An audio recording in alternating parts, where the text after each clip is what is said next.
In today's video, we're going over the top 10 players in MLB who desperately need a huge rebound season in 2025. And make sure you stay tuned until the end of the video, where I tell you who's going to have the biggest bounce back season. And to start off the list, let's go with the rookie phenom Jackson Holliday of the Baltimore Orioles. Jackson Holliday is the son of former big leaguer Matt Holliday. Jackson is no doubt a stud, and his minor league stats back that claim up. And in his most recent minor league season, he hit .323 with a .442 on base, with a .499 slugging. But when he was ultimately brought up to the Orioles, it was without a doubt a complete disaster. Holliday hit a paltry .190 with a .255 on base and a .311 slugging, giving him an OPS of just .565. I am not worried though with Jackson Holliday because he's a stud and he can absolutely mash. I'm expecting a huge rebound for him in 2025. Not only because he's got the pedigree and the background, but he's just so talented to be this bad. Expect Jackson Holliday to come on strong and have a much better season than he did in 2024. Now coming up next, I've got Javi Baez, the current shortstop of the Detroit Tigers.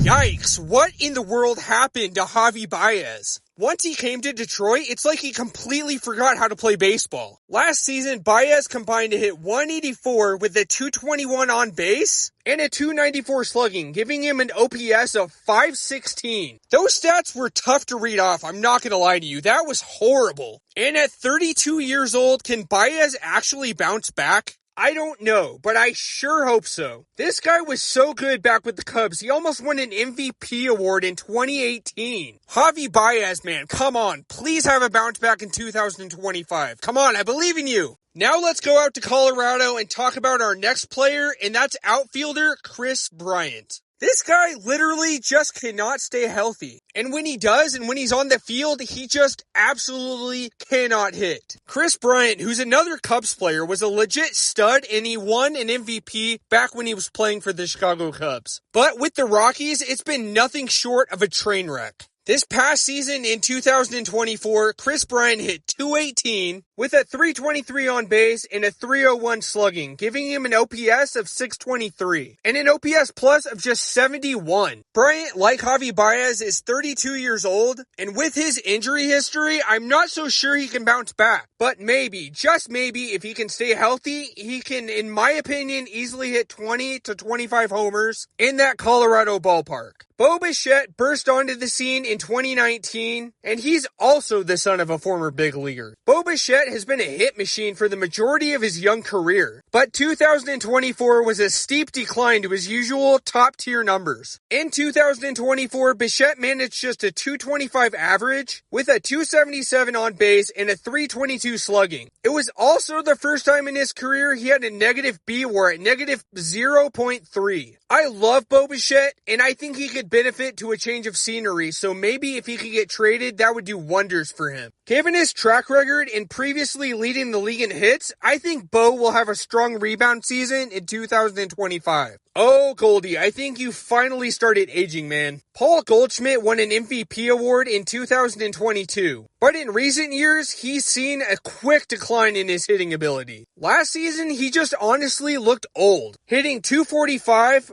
with a .302 on base and an OPS at .716 for an OPS plus at 98. A far cry from his usual MVP level numbers. But there is a slight silver lining for Goldie, as he'll be hitting in the hitter-friendly ballpark that is Yankee Stadium. Will this open up the fountain of youth for Paul Goldschmidt? Honestly, I think it can. I think he'll definitely utilize that extremely short porch and right. I honestly wouldn't be surprised to see him bounce back and hit somewhere near 270 to 280 with 25 to 30 homers. Goldschmidt is getting old, but he couldn't have picked a better place to rejuvenate his hitting numbers. So hopefully with the Yankees and hitting at Yankee Stadium, Paul Goldschmidt can go back to his elite ways. The Chicago White Sox were an absolute disaster, dumpster fire, whatever you want to say. It was bad. This, without a doubt, had an effect on Luis Robert, as he had arguably his worst season as a big leaguer. Last year, Luis Robert hit just .224 with a .379 slugging, a .657 OPS, giving him an OPS plus of just 87. That's the lowest OPS plus of his young career. Having never had an OPS plus below 100, Lou Bob is a stud who can hit, field, and run. I honestly think he's one of the best players in this entire video to have a bounce back season. But he's also been a significant injury risk throughout his career. But if he can stay healthy and maybe get traded to a better team, I think he could easily be one of the best players in the league once again. Ronald Acuna Jr. has been one of the top 5 best players in baseball over the last few seasons, culminating into a historic MVP campaign in 2023 that saw him become the first 40-70 player in MLB history, hitting 40-plus home runs and stealing over 70 bases. Ronald Acuna Jr. wasn't off to the greatest start in 2024, but he unfortunately tore his ACL yet again in his left knee. So with 2 reconstructive surgeries on both knees, will he be anywhere near the same player again? This is yet to be seen. He also may not start the season on time. But I still think Acuna can be a dynamic offensive threat, hitting for a good average and hitting for power. I don't expect Acuna to be that dynamic player of 2023, but I absolutely think he can rebound and be a top 15 or top 10 player in the league again. And now for our first and only pitcher of the video, I've got Edwin Diaz of the New York Mets. A former Seattle Mariner, Edwin Diaz has been up and down in his career, but he's been an elite closer for most of those years. Most notably in 2022 when he had an ERA at 1.31, which is so ridiculously good. He also saved 32 games and struck out 118 batters in just 62 innings. But in the World Baseball Classic, Diaz had a devastating injury and missed all of 2023. Diaz came back last year, but definitely wasn't as dominant as we're used to seeing. He posted an ERA of 3.52 with 20 saves and had a K per 9 at 14.1, which is still insanely good, but lower than we're used to seeing. Having a K rate usually in the 15 to 16 range. Being another year out from his knee injury, I think we'll definitely see peak Edwin Diaz again in 2025. Now, as a Seattle Mariners fan, it absolutely pains me, but Julio Rodriguez desperately needs a huge rebound year in 2025. He was by no means horrible last year, but he definitely didn't live up to the hype that we all had for him. Julio is a notorious slow starter, but last year it felt like he was just off for most of the 2024 season. He hit .273 with a .325 on base, a slugging at .409 for an OPS of .734, giving him an OPS plus of 116. He also hit 20 plus homers and stole over 20 bases. So, like I said, not a bad year, but when you have an OPS plus of 147 and 130 your first 2 years, it's easy to see why people would be a little disappointed. Julio Rodriguez is an elite fielder and base stealer, but I'd love to finally see him put it all together and be consistent for an entire year. I'll also mention hitters have a ton of trouble hitting in T-Mobile Park, the Mariners' home stadium. But I'm confident, though, that J-Rod will bounce back and have a great year. He's just a stud and a great overall player. Who is the player that I think will have the biggest rebound year in 2025? Well, honestly, for me, it's been between Corbin Carroll and Julio Rodriguez. But I've got to go with Corbin Carroll. He's got elite speed, he's got plus power, and I think he's just a great player. And I think he's going to come back and have a 30 home run, 40 stolen base season. He's just